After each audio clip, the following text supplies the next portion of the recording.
சில தீர்க்க தரிசனங்கள் அங்கே ஓசியாவில் ஆண்டவர் சொல்றாரு நிறைவேறும் என்று சொல்லி.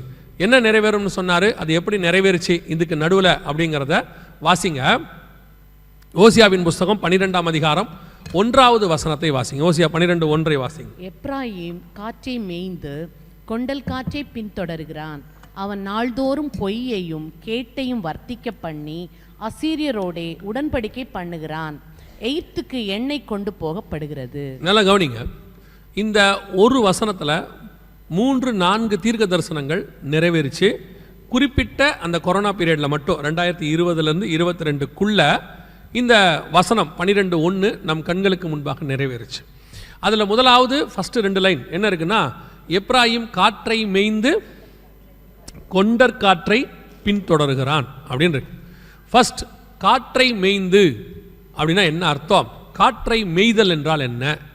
காற்றை மேய முடியுமா அப்படின்னு கேட்டால் லிட்ரலாக சொல்லுவோம், காற்றெல்லாம் என்ன செய்ய முடியாது, மேய முடியாது, காற்றை பார்க்கவே முடியாது, பிடிக்க முடியாது. அப்படி இருக்கும்போது காற்றை மேய்தல் என்றால் என்ன அப்படின்னு கேட்டிங்கன்னா, நம்ம எல்லாருக்கும் தெரிஞ்ச சங்கீதம் தான் 23ஆம் சங்கீதம். கர்த்தர் என் மேய்ப்பராய் இருக்கிறார், அவர் என்னை புல்லுள்ள இடங்களில். மேய்தல் என்றால் என்ன அப்படின்னா ஆகாரம், மேய்தல் என்றால் போஷித்தல், மேய்தல் என்றால் சர்வைவல்.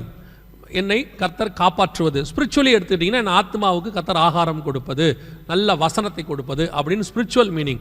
லிட்ரலாக எடுத்துக்கிட்டிங்கன்னா எனக்கு சர்வைவலுக்கு அதுதான் கர்த்தர் யூஸ் பண்ணுறாரு அப்படின்னு அர்த்தம். காற்றை மேய்தல் அப்படின்னா என்ன அர்த்தம்னா, மனுஷன் காற்றுல தான் சர்வை பண்ணுவான்னு அர்த்தம். காற்றில் தான் மற்ற என்ன செய்ய போகிறான், வாழ போகிறான்னு அர்த்தம். இது எப்படிங்க சாத்தியம், காற்றுல போய் வாழ முடியுமா அப்படின்னு கேட்டிங்கன்னா, கடந்த 20-25 வருஷமாக மனுஷனுடைய மிக மிக முக்கியமான பிஸ்னஸில் ஒன்று காற்று. காற்றை அடிப்படையாய் கொண்டது தான் பிஸ்னஸ். என்ன பிஸ்னஸ் அப்படின்னு கேட்டிங்கன்னா, பேசிக்காக சொல்லணும்னா நாம் யூஸ் பண்ணுற செல்ஃபோன்லேருந்து பறக்கிற விமானத்திலேருந்து மிதக்கிற கப்பல்லேருந்து இன்றைக்கி இருக்கிற எல்லா வியாபாரமும் அடிப்படை என்னன்னு கேட்டிங்கன்னா காற்று. அதுவும் இந்த கொரோனாவுக்கு பிறகு முழுக்க முழுக்க காற்றை நம்பி வாழுகிற ஜனங்களாய் நாம் மாறிட்டோம்.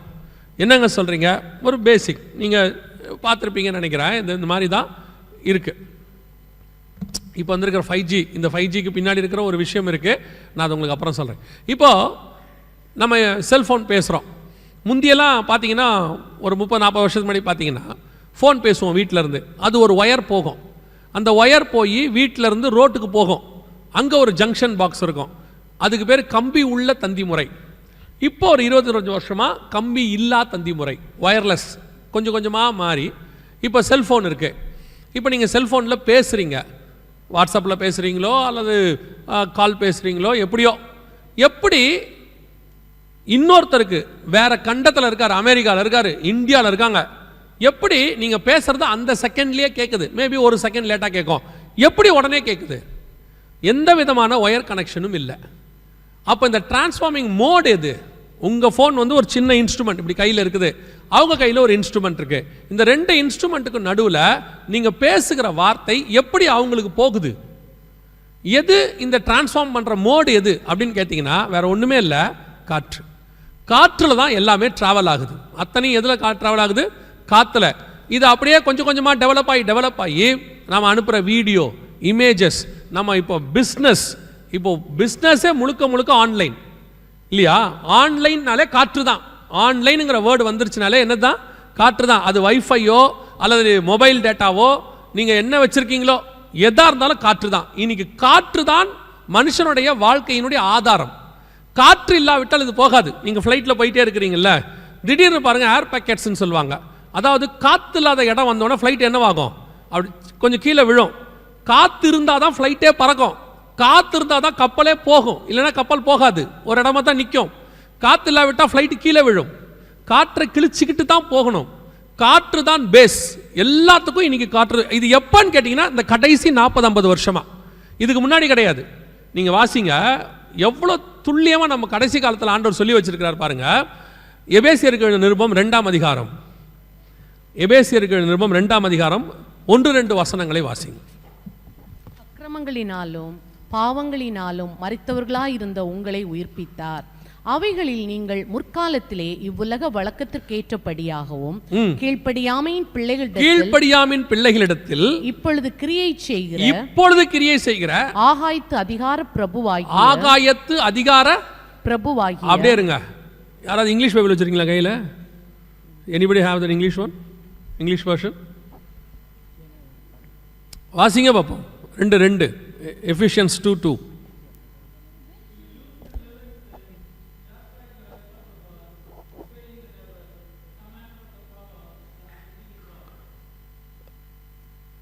ஒன்று 2 வாசிங்க.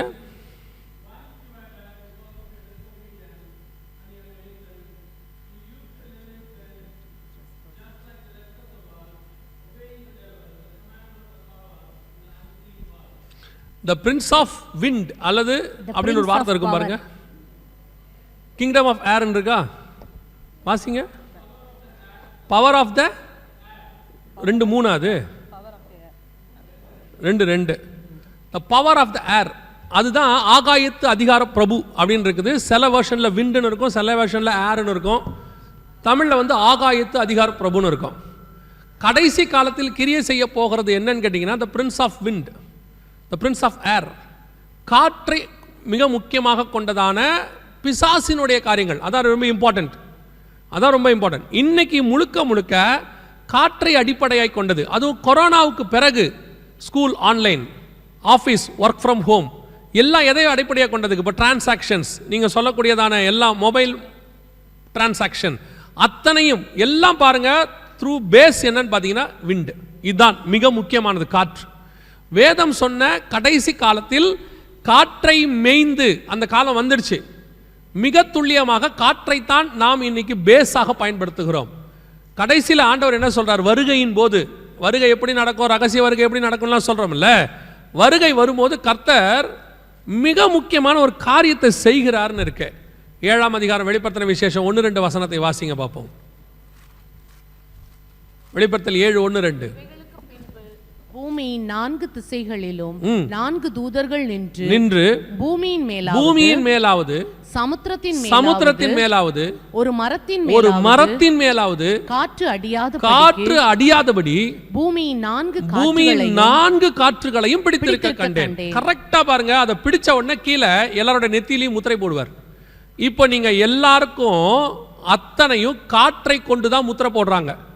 உலக பிரகாரமா நீங்கள் நம்பர்ஸ் வச்சுருக்கீங்கல்ல, உங்களுக்கு இதெல்லாம் கொடுக்குறாங்கல்ல, ஐசி நம்பர், அந்த நம்பர், இந்த நம்பர், ஃபோன் நம்பர் எல்லாமே இருக்குல்ல, எல்லாமே ஆன்லைனில் தான் வச்சுருக்காங்க. த்ரூ ட்ராக்கிங் சிஸ்டம், காத்தையில் தான் வச்சு உங்களை ட்ராக் பண்ணுறாங்க. எங்கே போனாலும் CC camera, fully controlled by satellite, எல்லாமே த்ரூ காற்று தான். எல்லாமே காற்றை அடிப்படையாக கொண்டது. நம்மளை ட்ராக் பண்ணுறது, நம்ம அக்கௌண்ட்டை ட்ராக் பண்ணுறது, நம்ம மெயிலை ட்ராக் பண்ணுறது எல்லாமே காற்று. கர்த்தர் என்ன பண்ண போகிறாராம்? வருகையின் போது ஒரு கூட்டத்தை ஆண்டவர் வேறு பிரிக்க போறார். பிரிக்கிறதுக்கு முன்னாடி கர்த்தர் என்ன செய்யறாருன்னா, பூமியில் இருக்கிற மொத்த காத்தையும் பிடிக்கிறார். அதோட அர்த்தம் என்னன்னா, எல்லா சேட்டிலைட் உட்பட எல்லாம் கொலாப்ஸ் ஆக போகுது கொஞ்ச நாளைக்குன்னா சம் டேஸ். இது நடுவில் சில காரியங்கள் நடக்கும். எவ்வளோ அழகான விஷயத்தை கர்த்தர் எவ்வளோ அழகாக சொல்லி வச்சிருக்கிறார். கரெக்டாக முத்திரை போடுவார் ஆண்டவர். இப்போ இவங்க காற்றை வச்சுக்கிட்டு நமக்கு முத்திரை போடுறாங்க. எல்லாம் ஆன்லைனில் தான் நமக்கு பண்ணுறாங்க. நீங்கள் போனவொடனே என்ன சொல்கிறாங்க? ஒரு இடத்துல ஸ்கேன், 4 விரல் ஸ்கேன் பண்ணுங்கன்றாங்க. Face FCR, face recognition system, எஃப்ஆர்சிம்பாங்க. எல்லாமே எடுத்து காற்றுல தான் ஸ்டோர் பண்ணுறாங்க. க்ளவுடில், சேட்டிலைட்டில் தான் அவங்களை கண்காணிக்கிறாங்க. காற்றை வைத்து இப்போ இவங்க முத்திரை போடுறாங்க. கர்த்தர் காற்றை பிடித்து முத்திரை போட போறார். இது வருகைக்கு முன்பாக நடக்க வேண்டிய ஒரு சம்பவம். இப்போ அந்த தீர்க்க தரிசனத்தினுடைய முதல் படி நிறைவேறிக்கிட்டு இருக்குது. ஃபுல் அண்ட் ஃபுல்லு நீங்கள் இப்போ நமக்கு எல்லாமே ஆன்லைன் தான். ஈஸியாக இருக்கு. பசங்களுக்கு ஸ்கூல் போகிறத விட ஆன்லைன் ஈஸியாக இருக்கு. வீட்டில் சமைக்கிறத விட நமக்கு ஆன்லைனில் ஆர்டர் பண்ணுறது ஈஸியாக இருக்குது. பேங்க்குக்கு போகிறத விட ஃபோனில் டிரான்சாக்ட் பண்ணுறது ஈஸியாக இருக்குது. லெட்டர் உட்காந்து எழுதுறத விட இமெயில் அனுப்புறது ஈஸியாக இருக்குது. இல்லை நமக்கு எடுத்து ஃபோட்டோ எடுத்து அதை காப்பி போடுறத விட ஃபோனில் எடுத்து அதை பாஸ் பண்ணுறது ஈஸியாக இருக்குது. ஃபார்வர்ட் பண்ணுறது எல்லாமே காற்று. இப்போ நம்ம அந்த 12:1 கிட்ட வந்துட்டோம். இப்போ இல்லை, ஒரு 20 வருஷமாக இது கொஞ்சம் கொஞ்சமாக நடக்குது. இது ஆரம்பித்த இடத்துலேருந்து சொல்லிக்கிட்டே வரோம். இப்போ நம்மளை பிடிக்க போகிறாங்கன்னு. அப்போ அது நம்ம பெருசாக தெரியல. இப்போ 100% கொரோனாவுக்கு அப்புறம் ஒரு ரிப்போர்ட் கொடுத்துருக்குறாங்க. பூமியில் உள்ள டிரான்சாக்ஷன்ஸ் 80 to 90% ஆன்லைனில் மாறிடுச்சு. 80 to 90%. இன்னும் ஒரு 10 to 20% மட்டும்தான் ஆஃப்லைன் டிரான்சாக்ஷன்ஸ் நடந்துட்டு இருக்குது. இன்னும் வருகிற காலத்தில் இப்போ ஆஸ்திரேலியா முழுக்க பேங்க்ஸ் ஃபுல்லாக ஆன்லைன் பேங்க்ஸாக மாற்றிட்டாங்க. கேஷ் டிரான்சாக்ஷனே கிடையாது. நீங்கள் பேங்க்குக்கு போய் பணம் போட்டு எடுக்கிறது ஏடிஎம் மிஷினே கிடையாது. முழுக்க முழுக்க ஆன்லைன் டிரான்சாக்ஷன்ஸ். இப்போவே நீங்கள் சென்னைக்கு வந்து பாருங்கள், ரோட்டில் ஒரு பழக்கடைக்காரர் கியூஆர் கோடோட உட்காந்துருக்கிறார். நீங்கள் போய் பாருங்கள், கீரை வாங்கினா கியூஆர் கோட். அவரே சொல்கிறாரு ஜிபேல அனுப்பிடுங்கன்றார். ஏன்னா இப்போ அவருக்கு அது ரொம்ப ஈஸியாக இருக்குது. 80 to 90% பெரிய பெரியதான ஆயில் டிரான்சாக்ஷன்லேருந்து ரோட்டில் பழம் விற்கிற வரைக்கும் கியூஆர் கோட் வந்துருச்சு. புரிஞ்சுக்கோங்க, இது வேற எங்கேயோ போயிட்டு இருக்குது. நமக்கு இந்த டெக்னாலஜின்னு மண்டையில் ஒன்றும் ஓடாது. நமக்கு டெக்னாலஜின்னு பெரிய சந்தோஷம். இன்னும் சொல்ல போனால் இந்த டெக்னாலஜியில் நம்மளை இணைச்சி காட்டி உலகம் நம்மளை என்ன சொல்லும், பின்தங்கி இருக்கோம். நீங்கள் என்ன இன்னும் உங்ககிட்ட ஜிபே இல்லையா அப்படின்னா நமக்கு என்னமோ உலகத்திலே ஒரு கேவலமான ஜந்து மாதிரி ஆயிட்டோம். நம்ம கொஞ்சம் இந்த டிரான்சாக்ஷன்லாம் தெரிஞ்சிக்காம ஆப்பெல்லாம் டவுன்லோட் பண்ணாமல் அப்படி நம்ம இருந்தோம்னா அவன் நம்மளை கேட்குறான், என்னது உங்ககிட்ட வாட்ஸ்அப் இல்லையா, வாட்ஸ்அப் இல்லையாங்கிறது உங்கள் வீடு இல்லாமல் நடுத்தரில் நிற்கிறீங்களான்ற மாதிரி ஆயிடுச்சு. இப்போ அவ்வளோ கேவலமான விஷயமாயிடுச்சு. நம்மளை கேட்கும் போது அப்படி தான் கேட்குறான், உங்ககிட்ட இந்த ஆப் இல்லையா. நம்ம சும்மா இருந்தாலும் அவர் சொல்லிட்டு போறாரு, நான் வேணா டவுன்லோட் பண்ணி கொடுத்துரு. அவன் நம்மளை மாட்டி விட்டு போறதுல அவருக்கு ஒரு ப்ளஸ் பாயிண்ட் இருக்கு. இப்போ யாருக்கு இந்த ஆளுங்க அதே மாதிரி சுவிசேஷம் சொல்லுவாங்களா பாருங்க. உங்ககிட்ட மொபைலில் பைபிள் ஆப் இல்லையா, டெய்லி ஒரு வசனம், அதை சொல்ல மாட்டாங்க, பைபிளை பற்றியே பேச மாட்டாங்க. ஆனால் இதெல்லாம் கரெக்டாக செய்வாங்க. காற்றை பின்தொடருகிற காலம் வந்துடுச்சு. அதுவும் குறிப்பாக அந்த 2வது லைன் சொல்லுது, கொண்டர் காற்றை பின்தொடர்கிறான். கொண்டர் காற்றுனா இங்கிலீஷில் என்ன இருக்குன்னா the wind from the east னு இருக்கும். அப்படி தானே இருக்குது 12:1 the wind from the east அப்படின்னு இருக்கும். கிழக்கிலிருந்து வீசக்கூடிய காத்தை பின்தொடர்கிறான். இப்போ இது நான் இதை இப்போ தியானித்த வரைக்கும் எனக்கு தெரிஞ்சதை சொல்கிறேன். இது எந்த அளவுக்கு பர்ஃபெக்ட்னு நீங்கள் எடுத்துக்க முடியாது. இது எனக்கு இதை படிக்கும் போது தோணுச்சு. என்ன அப்படின்னு கேட்டிங்கன்னா, இது வரைக்கும் நம்ம யூஸ் பண்ண எல்லாமே த டெக்னாலஜி ஃப்ரம் வெஸ்ட். இது ஒரு பெரிய லாங் சப்ஜெக்ட். தானியல் சொல்லுவார் 7:2-3 பூமியின் 4 காற்றுகளும் பெரிய சமுத்திரத்தில் வீசியதுன்னு. இந்த 4 காற்றுகளை ஒரு காற்று வரும்போதும் ஒவ்வொரு சம்பவம் நடக்கும். இப்போ நம்ம யூஸ் பண்ண எல்லா டெக்னாலஜியுமே அப் டு 4G வரைக்கும் from west, 5G from east, Huawei நிறுவனத்தை சார்ந்தது ஃப்ரம் சைனா. அடுத்து 6G வருது ஃப்ரம் ஜப்பான், ரெண்டுமே ஃப்ரம் ஈஸ்ட். இப்போ இந்த அடிப்படையை தான் வேர்ல்டு ஃபாலோ பண்ணுது. 5G 6Gக்குள்ளே போயிட்டு இருக்குது. இதை வெஸ்ட் டேக் ஓவர் பண்ணணும்னு நினைக்குது டோட்டலாக. இப்போ இது எனக்கு நான் பார்த்த வரைக்கும் சொல்கிறேன், இதுதான் அதுன்னு சொல்கிறத 100% நான் சொல்லலை. But from eastern technology. ஏன்னா கடைசி காலத்தில் சூரியன் உதிக்கும் திசையிலிருந்து ராஜாக்கள் எழும்பி வருவார்கள்னு வெளிப்படுத்தல் 16, 12, 13 இருக்கு. சூரியன் உதிக்கும் திசை கிழக்கு, கிழக்கிலிருந்து எழும்பி வரணும். இங்கே வசனம் சொல்லுது கிழக்கிலிருந்து ஒரு காற்று வரும். தானியேல் 7:3 சொல்லுது 4 திசையிலிருந்து காற்று வரும். அதன் அடிப்படையை வச்சு சொல்கிறேன், த டெக்னாலஜி ஃப்ரம் ஈஸ்ட் இப்போ வேர்ல்டையே கவர் பண்ணுது. கடைசி காலத்தில் இப்போ சைனா உங்களுக்கு தெரியும், வேர்ல்டுடைய மொத்த மார்க்கெட்டை யார் தான் எடுக்கிறா, சைனா வருது. இது மொத்தம் இல்லாமல் சைனீஸோடைய செயிலிங் ரூட் ஒன்று இருக்குது, ரோட் ரூட் ஒன்று இருக்குது, 2 போகிறான் சில்க் ரோடு ரூட்டுன்னு வேர்ல்டை கவர் பண்ணுறதுக்கு. அதோடு கூட இந்தியா, இது 2 ஈஸ்ட். இதெல்லாம் நீங்கள் கால்குலேட் பண்ணி பார்த்தீங்கன்னா இன்னைக்கு கொண்டர் காற்று வீசுகிற காலம் வந்துடுச்சு. இப்போ கடைசி காலத்தினுடைய மிக முக்கியமானது மொத்தம் காற்றை அடிப்படையாய் கொண்டது. இது அதில் உள்ளதான ப்ரூஃப். இதில் நீங்கள் கொஞ்சம் கேர்ஃபுல்லாக இருக்கணும் அவசியம். என்னென்னா, எந்த ஒரு டெக்னாலஜியும் தேவைக்கு மட்டும் யூஸ் பண்ணிட்டு நம்ம வச்சுட்டோம்னா நல்லது தான், எதுவுமே கெட்டது கிடையாது. அது இன்டர்நெட்டாக இருக்கட்டும், வாட் எவர் இட் இஸ், தேவைக்கு யூஸ் பண்ணிட்டு தூரமாக வச்சுருங்க.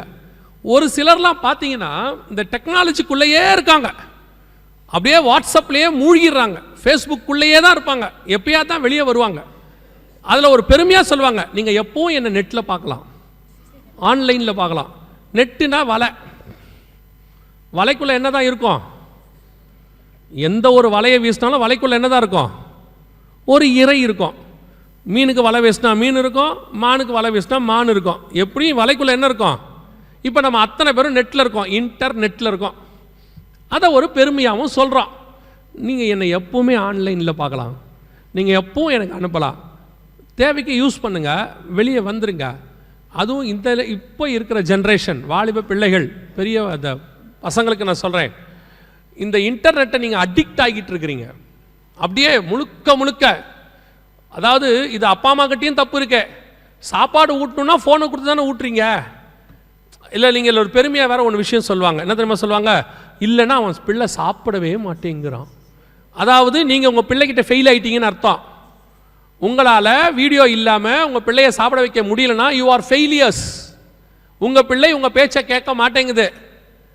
இப்போ அந்த பிள்ளைகள் அதில் அடிக்ட் ஆகி ஒரு இடத்துல இப்போ எங்கே இருக்குன்னு கேட்டிங்கன்னா, டெக்னாலஜி உங்கள் பிள்ளைய சாப்பிட்டுக்கிட்டு இருக்கு, ஃபுல்லாக சாப்பிடுது. உங்களுக்கு அது தெரியல. அவன் என்ன வெப்சைட் போகிறான் உங்களுக்கு தெரியல. எத்தனை வெப்சைட், சாட்டானிக் வெப்சைட்ஸ் இருக்குது தெரியுமா உங்களுக்கு? எத்தனை வெப்சைட் உங்கள் பிள்ளைகளை உள்ளுக்குள்ளே இழுத்து வச்சிருக்குன்னு தெரியுமா? நிறைய பெற்றோருக்கு பாதிப்பு வருகிற வரைக்கும் பிள்ளைக்கு என்ன நடந்துச்சுன்னு தெரிய மாட்டேங்குது. அவங்க ஏதோ ஃபோனை வச்சிருக்காங்கன்னு நினைக்கிறீங்க. 1 மணி நேரம் 2 மணி நேரம் ஒரு இடத்துல உட்காந்து ஃபோன் பார்க்க முடியுதுன்னா அடிக்ட் ஆனால் மட்டும்தான் முடியும், இல்லைன்னா முடியாது.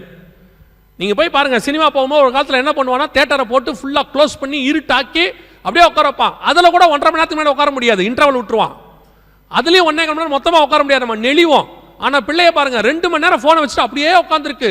நீங்கள் கூப்பிட்றது கேட்க மாட்டேங்குது, சாப்பிட வர மாட்டேங்குது, எதுவுமே அப்பனா ஏதோ ஒன்று இழுக்குது உள்ளேருந்து. புரிஞ்சுக்கணும்.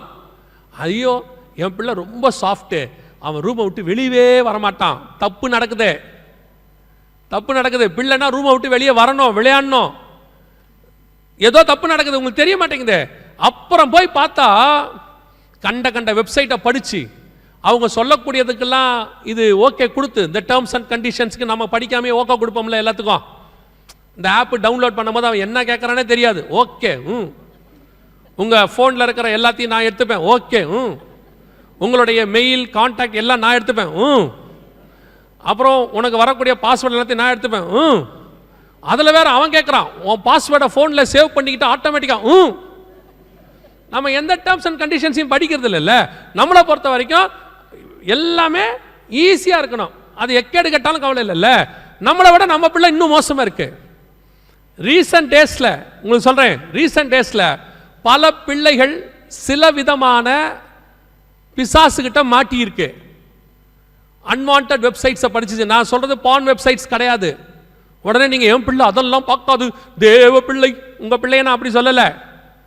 நூதனமான காரியத்தை படிக்க போது புதுசா கிரீக்ல இருக்க சாட்டானிக் பெயர் நீங்க பாருங்க. அவன் உட்காந்து கிரீக்ல இருக்கிற சாத்தான் பேரை சொல்றான், ஸ்பெயின்ல இருக்கிற சாத்தான் பேரை சொல்றான், 3ஆம் நூற்றாண்டுல இருக்க சாத்தான் பேரை சொல்றான், இயேசுநாதர் பேரை சொல்ல மாட்டான்.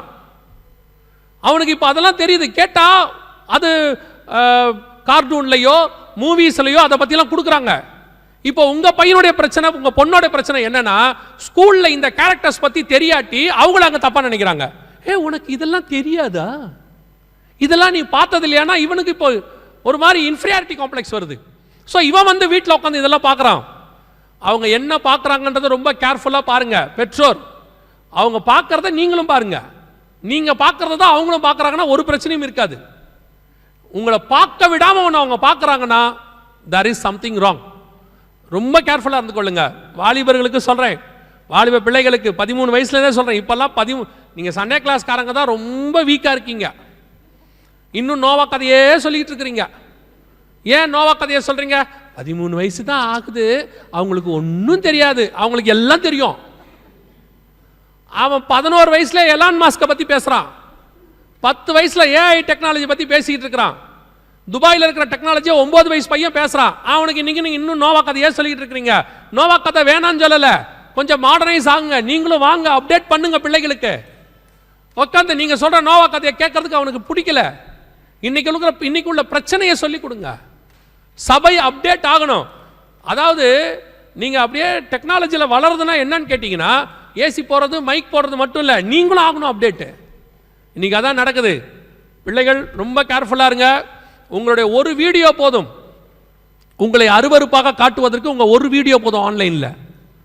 நீங்கள் நிறைய பேர் சொல்கிறாங்க அதெல்லாம் ஒன்றும் எங்களை செய்யாது. அது நடந்து நீங்கள் வேதனைப்பட்டு அதுக்கப்புறம் ஒரு ஆக்ஷன் எடுத்து அதை ரிமூவ் பண்ணுறதை விட அப்படி ஒன்று நடக்காமல் இருப்பது நல்லது. நீங்கள் போய் சைபர் இதுக்கு போய் யாரையோ பிடிச்சி அதை போய் டவுன்லோட், அதுக்குள்ளே ஒரு 1000 பேர் பார்த்துட்டு நமக்கு ஃபோன் பண்ணிடுவான், என்ன ஒரு வீடியோ வந்திருக்கு அப்படின்பா. அதுக்கு நான் என்ன சொல்கிறேன், அப்படி ஒரு காரியத்தை செய்யாதீங்க. அதுவும் குறிப்பாக வாலிப பெண் பிள்ளைகளுக்கு சொல்கிறேன், ஒரு நாளைக்கு 100 செல்ஃபி. ஏன் எடுக்கிறோம் எதுக்கு எடுக்கிறோன்னே தெரில. ஃபோனை கோணல் மானலாக வச்சுக்கிட்டு, வாயையும் கோணல் மானலாக வச்சுக்கிட்டு அப்படிங்குது. அப்புறம் கையை இப்படிங்குது அப்படிங்குது. பாவம் தனியாக ரூமில் ஃபோட்டோ எடுத்துக்கிட்டே இருக்கு. அதுவே எடுக்குது, அப்புறம் அதுவே டெலீட் பண்ணுது.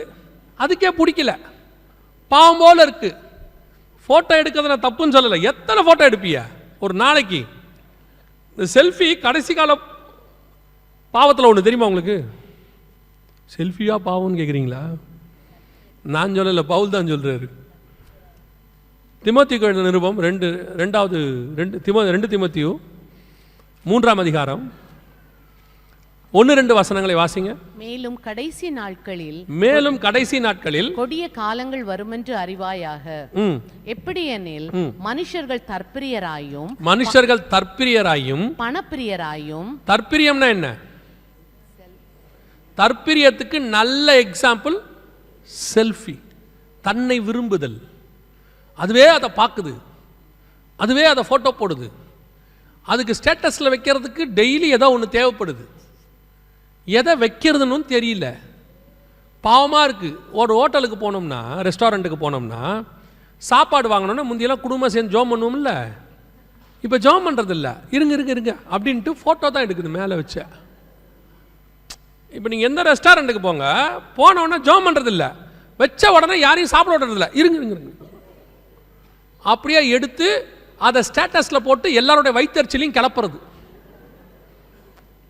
அவன் ஒருத்தர் சாப்பிடாம வேலை பார்த்துட்டு இருப்பான்ல, இல்லை வாங்க முடியாமல் ஒருத்தர் இருப்பான்ல, அவன் பார்த்துட்டு.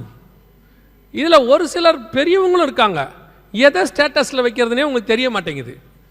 அப்படி ஒரு ஷார்ட்ஸையும் டிஷர்ட்டையும் போட்டுக்கிட்டு குடும்பமாக நாங்கள் 2 புறப்பட்டு பிக்னிக் போகிறோம்னு ஒரு வீடியோ போடுறாரு ஸ்டேட்டஸில். யாருக்கு இந்த வீடியோ? என்னப்போ கேட்டிங்கன்னா, அந்த ஊர் திருடனுக்கு. நாங்கள் வீட்டில் இல்லை, குடும்பமாக புறப்பட்டோம், முடிஞ்சால் வந்துட்டு போ. எதை ஸ்டேட்டஸில்? ஸ்டேட்டஸ்னால் என்ன அதுவும் தெரிய மாட்டேங்குது நமக்கு. முதல்ல எதை வைக்கணும், ப்ரொஃபைல் ஃபோட்டோ என்ன வைக்கணும் அதுவும் தெரியாது. எதை ப்ரொஃபைல் வைக்கணும் அதுவும் தெரியாது. எதை ஸ்டேட்டஸ் வைக்கணும் அதுவும் தெரியாது. எதை ஃபார்வேர்ட் பண்ணணும் அதுவும். அந்த 12 ஓசியா 12:1 திருப்பி வாசிங்க. எப்ராயிம் காற்றை மேய்ந்து கொண்டற் காற்றை பின்தொடர்கிறான். அவன் நாள்தோறும் பொய்யையும் கேட்டையும் வர்த்திக்க பண்ணி. பொய்யையும் கேட்டையும் வர்த்திக்க பண்ணி அப்படின்னா என்னென்ன அர்த்தம் தெரியுமா? இன்னைக்கு பண்றீங்களே ஃபார்வேர்ட், அதான் அது. ஒருத்தர் ஒரு வீடியோ அனுப்புனா அதை உடனே வர்த்திக்க பண்றது. அது பொய்யா உண்மையா கேடா ஒருத்தனுடைய ஆத்மாவுக்கு தேவையா தேவையில்லாததா அதெல்லாம் பார்க்கறதே கிடையாது. சிலருக்கு ஃபார்வேர்டுங்கிறது ஒரு ஊழியம். காலையில் ஃபார்வேர்டுங்கிறது ஒரு ஊழியம். என்ன இருக்கு ஏதா இருக்குன்னா பார்க்கறதே இல்லை. வந்த உடனே ஃபார்வேர்டு போட்டு அடிச்சு தள்ளு, குரூப்பாக அனுப்பு. திருப்பி நான் ஃபோன் பண்ணி கேளுங்க, என்ன அனுப்புனீங்க? நான் பார்க்கலையே. அனுப்புறவன் சொல்றான் நான் பார்க்கலையே. அப்புறம் ஏன் எனக்கு அனுப்புன? மேலே இஸ்ரேல் ரஷ்யான்னு போட்டுருந்துச்சு, உனக்கு தேவைப்படுமா? இஸ்ரேல் ரஷ்யானா எனக்கு என்ன தேவை? அதில் என்ன இருக்குன்னு கேட்டிங்கன்னா, இஸ்ரேல் இதை வாங்கிச்சு, ரஷ்யா அதை வித்துச்சுன்னு இருக்கும்.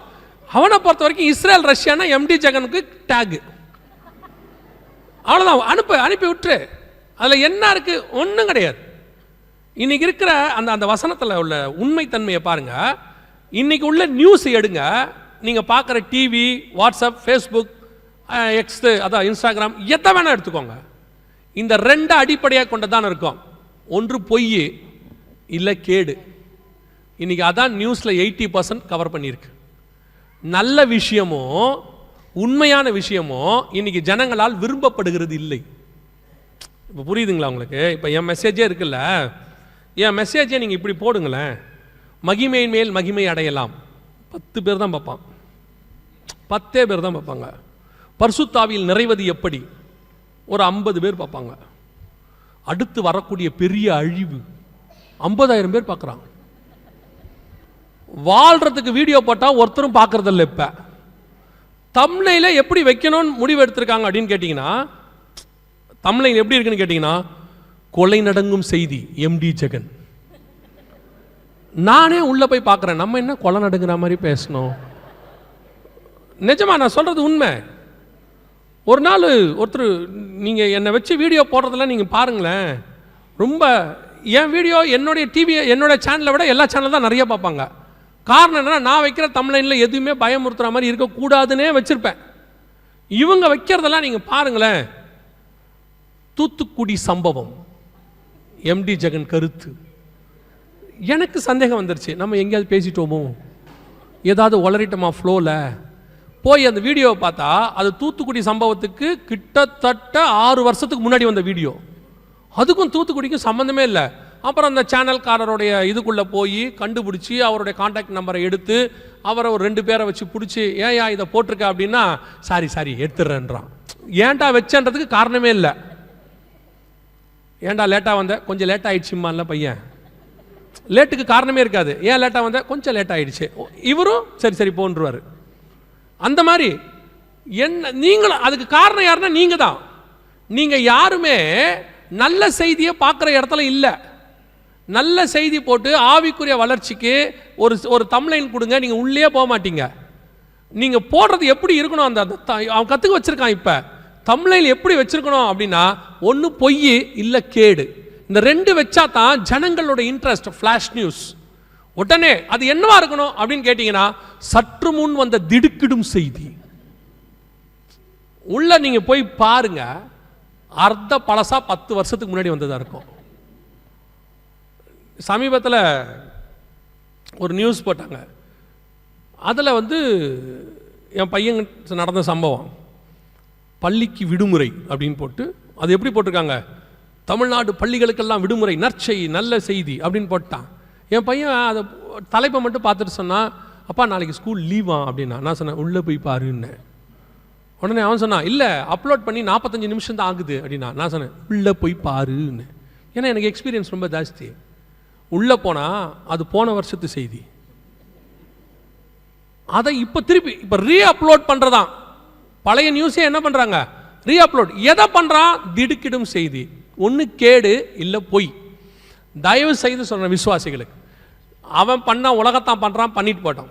நீங்கள் இந்த மாதிரி விஷயத்தை ஃபார்வர்ட் பண்ணுறதை நிறுத்துங்க. முதல்ல ஊழியக்காரங்களை பற்றியோ விசுவாசியை பற்றியோ அன்வான்ட் செய்தி வந்துச்சுன்னா உங்களுக்கு ஒன்றும் உண்மை தெரியாது. உங்களுக்கு யூடியூப்பில் வர்றது எல்லாம் உண்மை. வாட்ஸ்அப்பில் விடுறது, இந்த கொரோனா நேரத்தில் வாட்ஸ்அப்பில் பார்த்தீங்கன்னா எல்லாருமே டாக்டர் ஆகிட்டாங்க. பார்த்தீங்களா, வாட்ஸ்அப்பில் நமக்கு ஒரு 10,000 டாக்டர்ஸ் இருந்தாங்க.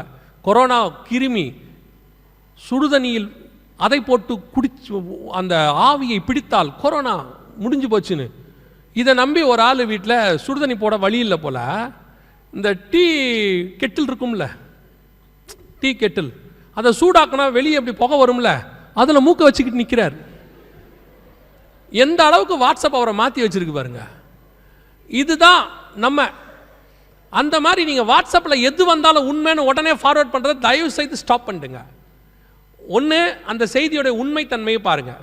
2வது, அது இன்னொருத்தருக்கு பிரோஜனமானு பாருங்கள். பிரோஜனம் இல்லாத செய்திகளை ஃபார்வர்ட் பண்ணாதீங்க. எதுக்கு அதை ஃபார்வர்ட் பண்ண வரீங்க?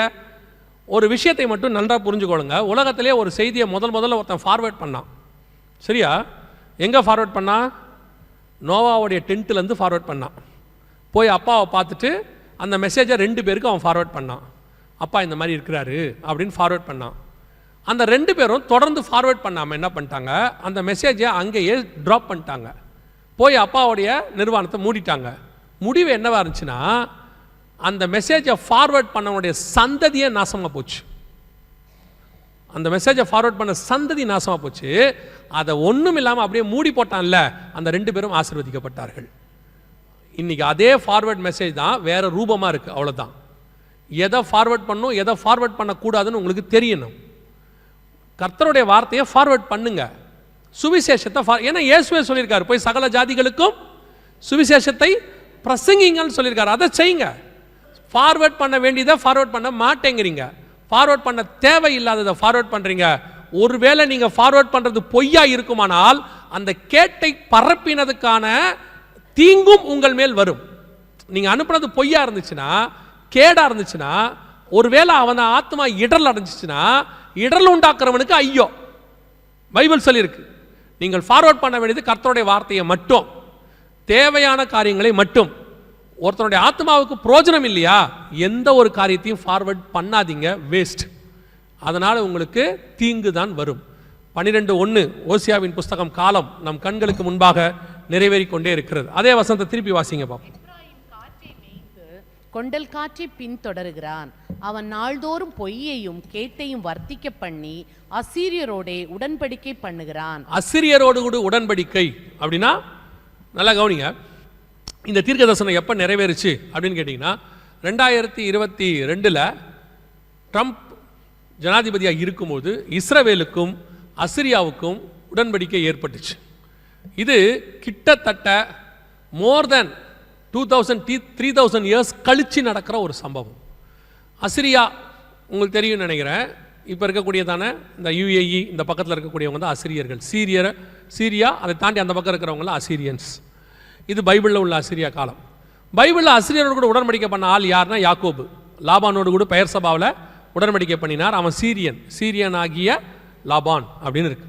அதற்கு பிறகு நடந்ததான மிக முக்கியமான ஒரு உடன்படிக்கை இது. இந்த உடன்படிக்கை எப்போ நடந்துச்சுன்னா இப்போ 2021-22 ட்ரம்ப் வந்த பிறகு நடந்ததான உடன்படிக்கை. இதில் என்னங்க அவ்வளோ விசேஷம் இருக்குது அப்படின்னு கேட்டிங்கன்னா, ஒன்று, இது கடைசி கால அடையாளம். கடைசி காலத்தில் இப்படி ஒரு உடன்படிக்கை நடக்கும் என்பது. ரெண்டாவது, இந்த உடன்படிக்கையெல்லாம் நடக்க வாய்ப்பே கிடையாது. 1948 இஸ்ரவேலர்கள் வந்ததிலிருந்து இவங்க அத்தனை பேரும் 22 அரபு நாடுகளும் அவர்களுக்கு எதிர்ப்பு.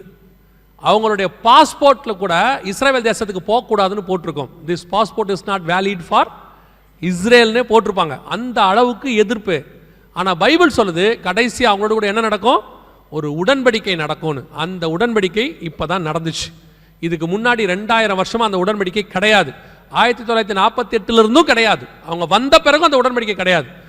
அவங்கள பழியாக எதிர்க்கிறவங்க தான் இருந்தாங்க. அவங்க நாட்டுக்கு போகக்கூடாது, அவங்க நாட்டுக்கு மேலே விமானம் பறக்கக்கூடாது, அவங்க விமானம் இவங்க நாட்டுக்கு மேலே பறக்கக்கூடாது, பயங்கர ரெஸ்ட்ரிக்ஷன்.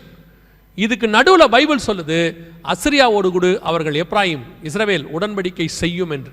வேதம் சொன்னபடி துல்லியமாய் தீர்க்க தரிசனம் நிறைவேறியது. இதெல்லாம் ஏதோ உலகத்தில் நடக்கக்கூடிய ஒரு சம்பவமாக நீங்கள் பார்க்குறீங்க. பைபிள் இதை ஒரு அடையாளமாக சொல்லுது. கடைசி காலத்தில் நடக்க வேண்டிய அடையாளமாக வேதம் சொல்லுது. இஸ்ரவேல் ஜனங்கள் வந்த பிறகு இந்த உடன்படிக்கை நடக்கும் என்று வேதம் சொன்னபடி துல்லியமாக உடன்படிக்கை நடந்துருச்சு. ஆனால் இந்த உடன்படிக்கை நடக்கும்போதே நாங்கள் எங்களுடைய வீடியோலையும் பத்திரிகையிலும் எழுதினோம், இது ஒரு டெம்பரவரி. ஏன் அப்படின்னு கேட்டிங்கன்னு சொன்னால், இந்த உடன்படிக்கை என்பது ஒரு கடைசி காலத்தின் அடையாளம். இதற்கு பிறகு இஸ்ரவேலுக்கு விரோதமாய் அவர்கள் கூடுவார்கள்னு அது சகரியால் இருக்குது. சொன்னபடி இப்போ இஸ்ரவேலுக்கு விரோதமாக கூடியாச்சு. எல்லா நாடுகளும் வந்துருச்சு. ஆனால் 12:1 வேதம் சொன்னபடி நிறைவேறிவிட்டது. கடைசி அந்த வசனம் என்ன சொல்லுது, அசிரியோடு கூட உடன்படிக்கை அசிரியோடு கூட உடன்படிக்கை ஏற்படுத்தி எகிப்துக்கு எண்ணெய் கொண்டு போகப்படுகிறது. எவ்வளவு ஒரு ஆச்சரியமான விஷயம். 2 காரியம். ஒன்று, 1948 எகிப்து இஸ்ரவேலுடைய நம்பர் 1 எதிரி. நாசர்னு ஒருத்தர் இருந்தார் 1972 வரைக்கும். அவர் தான் சொன்னார், இஸ்ரவேல் ஒரு தேசத்தை ஒழிக்காம நான் விடமாட்டேன் அப்படின்னு சொன்னார். அவ்வளோ பெரியதான இஸ்ரவேலுக்கு எதிரான ஒரு நாடு எகிப்து. நம்பர் 2, எகிப்துக்கு எண்ணெய் கொடுக்குற அளவுக்கு இஸ்ரவேல்கிட்ட வளம் கிடையாது. அன்னைக்கு எகிப்து சூயஸ் கால்வாய் இருக்குது, அவங்கக்கிட்ட தேவையான எல்லா வளமும் இருக்குது. அவங்களுக்கு என்ன வேணும்னா மற்ற அரபு நாடுகிட்ட வாங்க முடியும். பக்கத்துலேயே சவுதி இருக்குது, பக்கத்துலேயே பஹ்ரைன் இருக்குது, வாங்க முடியும். அவங்க நினச்சா எங்கேருந்து வேணால் வாங்கலாம். ஆனால் பைபிள் சொல்லுது இஸ்ரவேல்லேருந்து எண்ணெய் எகிப்துக்கு போகணும். இது நடக்குமா லைஃப்பில்? முதல்ல இஸ்ரவேல்கிட்ட அவ்வளோ எண்ணெய் இருக்கணும். ரெண்டாவது எகிப்து போய் இவங்ககிட்ட வாங்கணும். அது அதை விட பெரிய விஷயம். ஏன்னா அவங்கள சுற்றி இருக்கிற அரபு நாடுகள்கிட்டே அவங்க வாங்கிட்டு போயிடுவாங்க. ஆனால் பைபிள் சொன்ன மாதிரி துல்லியமாக தீர்க்க தரிசனம் அப்படியே நடந்துச்சு. 2022 எகிப்துக்கு இஸ்ரவேலிலிருந்து எண்ணெய் கொண்டு போகப்பட்டாச்சு. இப்பவும் போயிடுச்சு. இது லேவியதான் மெத்தட் அப்படின்னு பேர். லேவியதான் என்னன்னா பைபிளில் கடல் பாம்பு அப்படின்னு இருக்கு. கடல் பாம்புனா என்னன்னா, இஸ்ரவேலுடைய எண்ணெய் கிணறுலேருந்து கடல் வழியாக ஒரு பைப் போகிறத காட்டுவாங்க பாருங்க. ஒரு பெரிய பைப் வழி போகுது பாருங்க, பெரிய பைப்பு கடலுக்கு அடியில் எகிப்துக்கு எண்ணெய் இன்னும் போகுது. இப்பவும் இருக்கு, இந்த இருக்கு, நடந்துகிட்டு இருக்குது. அது எப்போ வந்துச்சுங்கிற நியூஸ் தான் பக்கத்தில் இருக்கு. வேதத்தில் சொன்னபடி மிக துல்லியமாக எகிப்துக்கு எண்ணெய் கொண்டு போகப்பட்டாகி விட்டது. வேதத்தில் சொன்னபடியே துல்லியமாக. யோசித்து பாருங்க, இது எல்லாம் நடக்கிறதுக்கு சாத்தியம் இருக்கா? உலக பிரகாரமாக நடப்பதற்கு சாத்தியம் இருக்கான்னு மட்டும் பாருங்க. ஏன் அப்படின்னா, இஸ்ரவேல் என்பது நடுவில் இருக்கக்கூடியதான ஒரு விரோத நாடு. 1948 இருந்து அதை ஒழிச்சு கட்டணுங்கிறத 6 யுத்தம் நடந்திருக்கு இது வரைக்கும் ஒழிச்சு கட்டுறதுக்கு. இதுக்கு நடுவில் ஒரு உடன்படிக்கை நடக்குங்கிறாரு, எகிப்துக்கு எண்ணெய் போகுங்கிறாரு. இதெல்லாம் நடக்குமான்னு ஒரு 10 வருஷத்துக்கு முன்னாடி கேட்டிங்கன்னா நோ சான்ஸ்ன்றுவாங்க. அப்படி நடக்க வாய்ப்பே இல்லைங்க அப்படிம்பாங்க. ஆனால் ஒன்று மட்டும் நிச்சயம், அவர் சொல்ல ஆகும், அவர் கட்டளை இட நிற்கும். அவர் ஒரு தீர்க்க தரிசனம் சொன்னார்னா அது நடக்கிறதுக்கு வாய்ப்பே இருக்காது, ஆனால் நடக்கும், அது நிறைவேறும். எப்படின்லாம் கேட்கக்கூடாது. பல நேரத்தில் ஆண்டவர் உங்களுக்கு வாக்கு பண்ணியிருப்பாரு, சில விஷயங்களை சொல்லியிருப்பாரு. அவர் சொன்னதுக்கும் இப்போ நடக்கிறதுக்கும் எந்த சம்மந்தமும் இருக்காது. திடீர்னு யோசேப்பு கிட்ட சொல்லிட்டார், 11 சகோதரரும் உன்னை வணங்குவார்கள். மறுநாள் காலையில் அவன் தான் அடித்தான். யார் வணங்குவாங்க? செம்மாடி அடிச்சிட்டான், அடித்து குழியில் போட்டான், 10ஆவதுக்கு வித்துட்டான், இஸ்மவேல்கிட்ட வித்துட்டான், எகிப்துக்கு போயாச்சு. இப்போ யோசேப்புக்கு என்ன தோணணும்? இந்த வாக்கு தத்துவம் சொல்லாமல் இருந்தால் கூட நல்லா இருந்திருக்கும். ஏன்னா இவர் சொன்னதை தான் போய் சொன்னார் அங்கே. ஆனால் ஒன்று மட்டும் உண்மை, எனக்கு மாற்றி நடக்கும், எதிராக நடக்கும். யார் என்ன நேசிப்பாங்க இல்லை யார் என்ன சேவிப்பாங்கன்னு சொன்னாங்களோ அவங்களே எனக்கு எதிராக மாறுவாங்க. எது எனக்கு கர்த்தர் கிடைக்கும்னாரோ அது கிடைக்காத இடத்துக்கு போயிடும். எல்லாமே ஆப்போசிட்டாக இருக்கும். நான் விசுவாசிக்க வேண்டியது சூழ்நிலையை அல்ல, நான் விசுவாசிக்க வேண்டியது கர்த்தருடைய வார்த்தையை. ஏன்னா சூழ்நிலை மாறும், வார்த்தை மாறவே மாறாது. அது சொன்னது கர்த்தர், சொல்லியும் செய்யாதிருப்பாரோ வசனத்தும் நிறைவேற்றாதிருப்பாரோ. அவர் சொன்னா அது நடக்கும், அவ்வளவுதான். எப்ப நடக்கும், ஏன் நடக்கும்லாம் கேட்கவே கேட்காதீங்க, நடக்கும். ஒரு நாள் வந்தது, அத்தனை பேரும் இவன் இருக்கிற இடத்துக்கு வந்து வணங்கினாங்க. அவன் நினைச்சான் நம்ம இருக்கிற இடத்துல அவங்க வணங்குவாங்கன்னு, கர்த்தர் அப்படியே மாத்திட்டாரு. அவன் இருக்கிற இடத்துக்கு எல்லாரையும் வந்து வணங்க வச்சாரு. அந்த தேவன் இன்னைக்கும் நமக்கு சொன்னதை செய்ய வல்லமை உள்ளவராக இருக்கிறார். அது என்ன வாக்கு தத்துவமோ, அது எப்படி சொல்லியிருப்பாரோ, அது வாக்கு தத்துவம் பண்ணுறது உங்களுக்கும் கர்த்தருக்கும் உள்ளது. சொல்லிட்டாரா, நாம் எதையும் பார்க்கக்கூடாது, வார்த்தையை மட்டும் பிடிச்சிக்கணும். ஆபிரகாம் விசுவாசித்தான், விசுவாசிப்பதற்கு ஏது இல்லாத போது விசுவாசித்தான், அப்படிதான் பைபிள் சொல்லுது. அதே தேவன் இன்னைக்கும். யோசித்து பாருங்க, யாராவது நினைப்பாங்களா எகிப்துக்கு இஸ்ரேலேருந்து என்ன போகும்னு? கர்த்தர் சொன்னால் நம்ம காலத்தில் டெக்னாலஜி வளர்ந்துருச்சு, ஐநா சபை இருக்குது, எகிப்து இஸ்ரேல் அப்படி இருக்குது இப்படி இருக்குது, இதெல்லாம் நடக்காதுங்க அப்படின்னு சொல்லுவாங்க. எல்லாத்தையும் ஒரு நாள் ராத்திரியில் மாற்றி மறுநாள் கொண்டு போவதற்கு கர்த்தர் வல்லமை உள்ளவராக இருக்கிறார். அல்லேலூயா. 12:1 கர்த்தர் சொன்னபடி துல்லியமாய் நிறைவேறி விட்டது. இதுவரைக்கும் இந்த டைம் லைனில் கர்த்தர் சொன்ன நடந்த காரியங்கள். இன்னும் 2 காரியம் இருக்குது, அதை நான் சொல்லிட்டு முடிக்க விரும்புகிறேன். நடக்க போகிற காரியங்கள், ஏன்னா அடுத்த டைம் லைனில் இது வருது. வாசிங்க, யோவேல் புஸ்தகம் 6வது வசனத்தை வாசிங்க. விழித்து அழுங்கள், திராட்சரசம் குடி. இல்ல 5வது வசனம் வாசிங்க. வெறியரே விழித்து. 5 வாசிக்கிறீங்க? 6 வாசிங்க. எண்ணி முடியாத ஒரு பலத்த ஜாதி, எண்ணி முடியாத ஒரு பலத்த ஜாதி என் தேசத்தின் மேல் வருகிறது, என் தேசத்தின் மேல் வருகிறது. அதன் பற்கள் சிங்கத்தின் பற்கள், துஷ்ட சிங்கத்தின் கடைவாய் பற்கள், துஷ்ட சிங்கத்தின் கடவாய் பற்கள் அதற்கு உண்டு. இப்போ இஸ்ரவேலுக்கு விரோதமாய் எழும்பி வரப்போகிற ஒரு பெரிய ஜனம், ஒரு பெரிய கூட்டம் எழும்பி வரப்போகிறது. அதன் பற்கள் சிங்கத்தின் பற்கள், அதன் கடவாய் பற்கள் துஷ்ட சிங்கத்தின் பற்கள் அப்படின்னு இருக்கு. யார் வரப்போறா, இஸ்ரவேலுக்கு விரோதமாக என்ன நடக்க போகுது அப்படிங்கிற ஒரு மிக முக்கியமான தீர்க்க தரிசனம் தான் அங்கே உரைக்கப்பட்டிருக்கு. முதல்ல இது யாரை பற்றி சொல்லப்பட்டிருக்கிறது அப்படின்னு கேட்டிங்கன்னு சொன்னால் வாசிங்க, வெளிப்படுத்தின விசேஷம் 13ஆம் அதிகாரம் 2வது வசனத்தை வாசிங்க. நான் கண்ட மிருகம் சிறுத்தையை போல இருந்தது, அதன் கால்கள் கரடியின் கால்களை போலவும், அதன் வாய், நல்லா கவனிங்க, அதன் வாய் சிங்கத்தின் வாயை போலவும் இருந்தன. யாரை பத்தி இது சொல்லப்பட்டிருக்கிறது அப்படின்னு கேட்டா, ஒரு மிருகம் சமுத்திரத்திலிருந்து எழும்பி வந்தன அப்படின்னு இருக்கு 1வது வசனத்துல. இங்க நீங்க வாசிச்ச யோவேல் 1:6 ஒரு பெரிய ஜாதி என் ஜனத்துக்கு விரோதமாய் எழும்பி வருகிறது அப்படின்னு இருக்கு. துஷ்ட சிங்கத்தின் பற்கள், அங்கே வாய் சிங்கத்தின் வாய்.